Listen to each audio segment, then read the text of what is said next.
भारत के इतिहास में कुछ ऐसे योद्धा भी थे जिनका नाम कभी किताबों में नहीं आया, लेकिन उनकी तलवारों ने साम्राज्य बचाया। 17वीं सदी का भारत, जब छत्रपति शिवाजी महाराज मुगलों के खिलाफ एक शक्तिशाली साम्राज्य खड़ा कर रहे थे, तब उनके साथ लड़ रहे थे कुछ ऐसे योद्धा जिनकी पहचान आज भी रहस्य बनी हुई है। इनमें से एक नाम था मुरारबाजी देशपांडे।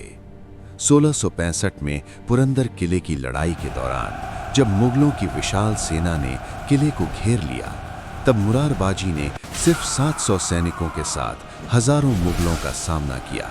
तलवारें टकराईं, खून बहा, लेकिन मुरारबाजी पीछे नहीं हटे जब तक कि उन्होंने अपने प्राण नहीं दे दिए। उनकी वीरता ने दुश्मनों को भी झुका दिया, लेकिन इतिहास ने उन्हें भुला दिया। फिर आता है एक और नाम, प्रतापराव गुर्जर, जो शिवाजी महाराज के सबसे भरोसेमंद सेनापति थे। 1674 में उन्होंने बहलोल खान को हराया, लेकिन एक गलती कर बैठे।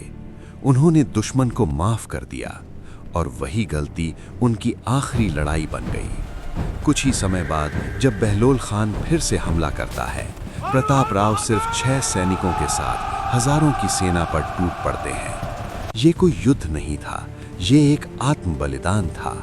वे जानते थे कि वे बचेंगे नहीं, लेकिन उन्होंने अपनी शान और वचन के लिए जान दे दी। इतिहास के इन पन्नों में एक और छाया छिपी है, हम्बीर राव मोहिते, मराठा सेना के सेनापति, जिन्होंने दक्षिण भारत में मुगलों के खिलाफ कई निर्णायक जीत दिलाई। लेकिन उनकी सबसे बड़ी लड़ाई उनकी आखिरी लड़ाई थी।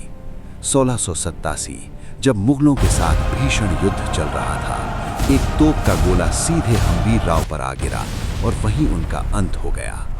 उनकी मौत के बाद मराठा सेना को एक बड़ा झटका लगा और यही वो पल था जब साम्राज्य कमजोर पड़ने लगा।